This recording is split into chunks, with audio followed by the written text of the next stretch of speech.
हम आपको पहले ही इस बात को कई बार बता चुके थे कि अमेरिका जबरदस्ती भारत पर प्रेशर बनाकर ट्रेड डील फाइनल करवाने की कोशिश कर रहा है, जो कि पूरी तरह से वन साइडेड है और वह लंबे समय के लिए भारत को फंसा सकती है।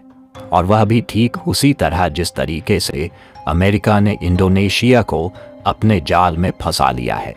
लेकिन अब अमेरिका की यह चालबाजी GTRI यानी कि ग्लोबल ट्रेड रिसर्च इनिशिएटिव की नज़र में आ गई है और खबर निकल कर आ रही है कि अमेरिका का एग्रेसिव प्रेशर भारत को मजबूर कर सकता है ट्रेड डील पर जल्दबाजी में फाइनल हस्ताक्षर करने के लिए। इसलिए GTRI ने भारत को चेताया है कि भारत अमेरिका के वन साइड डील पर बिल्कुल भी समझौता न करे और ऐसी डील को सीधे सीधे ठुकरा दे, अन्यथा भारत को भी ठीक उसी तरीके से जाल में फंसना पड़ेगा जिस तरीके से इंडोनेशिया को अमेरिका ने फंसा लिया।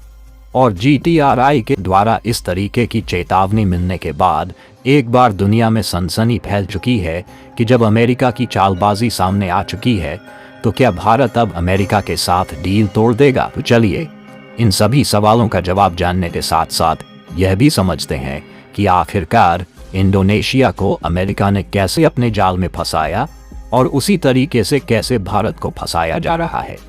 लेकिन आगे बढ़ने से पहले इस वीडियो को एक लाइक करके चैनल को सब्सक्राइब ज़रूर कर लीजिए, क्योंकि आपके लिए तो 1 सेकंड का काम है, लेकिन इससे हमारी काफ़ी बड़ी मदद होती है। देखिए दोस्तों, अब अमेरिका पर आंखें बंद करके भरोसा करने का वक्त चला गया और इस समय समझदार वही है जो अमेरिका पर आंखें बंद करके भरोसा करने की बजाय खुद का दिमाग इस्तेमाल करे, जैसे कि फिलहाल भारत कर रहा है। और यही कारण है कि भारत की जो टीम अमेरिका में ट्रेड डील फाइनल करने के लिए गई थी, उसमें अमेरिका भारत की बातें कम सुन रहा था और अपनी बातें ज्यादा बता रहा था, जिसके कारण भारत की टीम बिना डील फाइनल किए ही भारत लौटी। लेकिन अमेरिका फिर से अपना दिमाग लगा रहा है और वह खुद अपनी टीम को भारत में ट्रेड डील फाइनल करने के लिए जल्द ही भेज रहा है। दोस्तों, सबसे पहले समझिए कि अमेरिका का यह जो ट्रेड एग्रीमेंट है वो सिर्फ एक व्यापारिक डील नहीं है, बल्कि ये भारत को लॉन्ग टर्म में कमजोर करने की एक सोची समझी साजिश है। और GTRI ने साफ शब्दों में कहा है कि अमेरिका भारत से एक ऐसी डील पर साइन करवाना चाहता है जिसमें भारत को अपने घरेलू उद्योगों में टैरिफ कम करने होंगे, लेकिन अमेरिका खुद अपने किसी भी सेक्टर में कोई बड़ा समझौता नहीं करेगा। इसका सीधा मतलब ये है कि भारत के छोटे उद्योग MSME, टेक्सटाइल, इलेक्ट्रॉनिक्स, फार्मा और एग्रो बेस्ड इंडस्ट्रीज को अमेरिकी कंपनियों से सीधी टक्कर झेलनी पड़ेगी। अब सबसे बड़ा सवाल यही है कि आखिर GTRI ने इंडोनेशिया का उदाहरण क्यों दिया। तो आपको बता दें कि इंडोनेशिया हाल ही में अमेरिका के साथ एक क्रिटिकल मिनरल्स एग्रीमेंट पर साइन कर चुका है। इस डील के तहत अमेरिका को इंडोनेशिया के अंदर से निकेल और कोबाल्ट जैसे महंगे मिनरल्स पर पसंदीदा एक्सेस मिल गया है, जबकि बदले में इंडोनेशिया को कोई बड़ी टेक्नोलॉजी ट्रांसफर या लॉन्ग टर्म की गारंटी नहीं मिली। और यहीं से शुरू होती है अमेरिका की चालबाजी। GTRI का कहना है कि अमेरिका इसी तरह भारत को भी एक वन साइडेड डील में उलझाने की कोशिश कर रहा है, जिसमें असली फायदा सिर्फ अमेरिका को होगा और भारत का डेटा, ई-कॉमर्स और इंडस्ट्रियल नीतियां उसकी मर्जी पर चलेंगी। यही वजह है कि GTRI ने सीधे तौर पर कहा है कि भारत को उसी ट्रैप में नहीं फंसना चाहिए जिस तरह इंडोनेशिया अमेरिका की रणनीति का शिकार हुआ। अप्रैल 2025 में अमेरिका ने इंडोनेशिया पर 40% टैरिफ की धमकी दी थी। इस धमकी से हारकर इंडोनेशिया ने डील की और 19% टैरिफ पर फाइनल समझौता किया। और देखा जाए तो डील में इंडोनेशिया को अमेरिकी टेक्नोलॉजी पर कंटेंट फ्रीडम देनी पड़ी और उसने nickel, copper, palm oil, coffee, rubber जैसी चीजें भी एक्सक्लूसिवली खोल दी। निकेल प्रोसेसिंग पर अमेरिका को इंडोनेशिया की सबसे बड़ी nickel processing site Morowali industrial park तक पहुंच मिली, जहां 1 करोड़ 6 लाख टन निकेल और 1 लाख लोग कार्यरत हैं।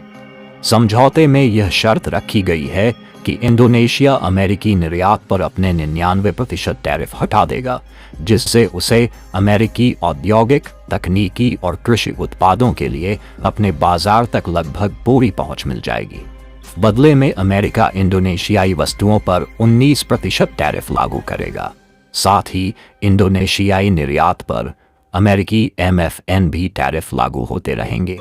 वाणिज्य मंत्रालय के आंकड़ों के अनुसार वित्त वर्ष 2024 से 25 में भारत का अमेरिका के साथ कुल द्विपक्षीय व्यापार 131.84 अरब डॉलर रहा है।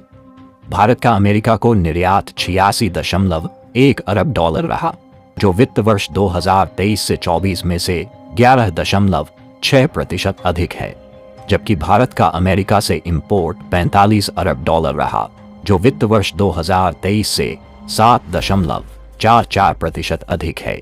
इस प्रकार वित्त वर्ष 2024 में भारत को अमेरिका के साथ 41 अरब डॉलर का ट्रेड सरप्लस रहा है। अमेरिका को बार बार घुटन दे रहा है कि भारत अमेरिकी मार्केट से इतना फायदा कैसे उठा रहा है। टाइम्स ऑफ इंडिया की रिपोर्ट बताती है कि अमेरिका भारत को payment, technology transfer, cooperation clause और एग्रीकल्चर सेक्टर जैसे मामलों में दबाव बना रहा है, जो कि भारत के लिए आत्मनिर्भरता को कमजोर करने वाली हो सकती है। ऐसी स्थिति में GTRI चौंकाने वाली बात कह रहा है, जहां वह भारत को समझौता न करने और ऐसी डील को ठुकरा देने की सलाह दे रहा है। अब सवाल ये उठता है कि जब GTRI ने भारत को वार्निंग दे दिया है और भारत खुद इस मामले में पहले से ही सावधान है, तो अब भारत को क्या करना चाहिए? तो देखिए, GTRI ने यह स्पष्ट कहा है कि सरकार समय लेकर सभी पक्षों का मूल्यांकन करे, जो कि वाकई में भारत धीरे धीरे कुछ इसी राह पर चलता हुआ दिखाई दे रहा है। CRISIL ने चेतावनी दी है कि डील के बाद भारत की गुड्स ट्रेड सरप्लस घट सकता है। साथ ही ADB यानी एशियन डेवलपमेंट बैंक ने भारत के GDP ग्रोथ के अनुमान को 6.7% से घटाकर 6.5% कर दिया, टैरिफ टेंशन की वजह से। जून में एक्सपोर्ट्स में उछाल आई, लेकिन यदि टैरिफ बढ़ती है तो यह सकारात्मक ट्रेंड कमजोर हो सकता है। फिलहाल भारत अपनी इकोनॉमी में थोड़ा बहुत नुकसान सह सकता है, लेकिन अमेरिका जो भारत की भावनाओं के साथ खेलने की कोशिश कर रहा है, भारतीय उसे बिल्कुल भी स्वीकार नहीं कर सकता, क्योंकि एक और बहुत बड़ी बात सामने निकल कर आ रही है कि अमेरिका नॉन वेजिटेरियन गाय वाला मिल्क भारत में एक्सपोर्ट करने की कोशिश कर रहा है, जिसमें वह छूट चाहता है। लेकिन भारत ने एक ऐतिहासिक नियम लिया है कि यदि डेयरी गायों को पिग ब्लड, चिकन लिटर या अन्य मांसाहारी फीड खिलाया जाता है तो उनका दूध भारत में स्वीकार्य नहीं होगा। यह कदम संस्कृति और धार्मिक भावनाओं को ध्यान में रखकर उठाया गया है, जिससे इसे नॉन वेज मिल्क नाम दिया गया है। इस वजह से भारत ने कहा है कि US डेयरी उत्पाद जो ऐसे फीड पर आधारित हों, उनके आयात पर कड़ी रोक होगी। अमेरिका इसको अनफेयर रिस्ट्रिक्शन मान रहा है, लेकिन भारत का कहना है कि यह छोटे फार्मर्स और देश की आत्मा की रक्षा के लिए जरूरी है। बाकी आपको क्या लगता है कि GTRI की चेतावनी के बाद भारत को कैसा कदम इसको लेकर उठाना चाहिए? अपनी राय कमेंट में जरूर बताएं और इस वीडियो को लाइक करके अपने मित्रों तक शेयर जरूर करें ताकि उन्हें भी जानकारी मिल सके। इसी तरह और भी नॉलेजेबल वीडियो देखने के लिए चैनल को सब्सक्राइब करके बेल आइकन को ऑल पर जरूर सेलेक्ट करें। जय श्री राम।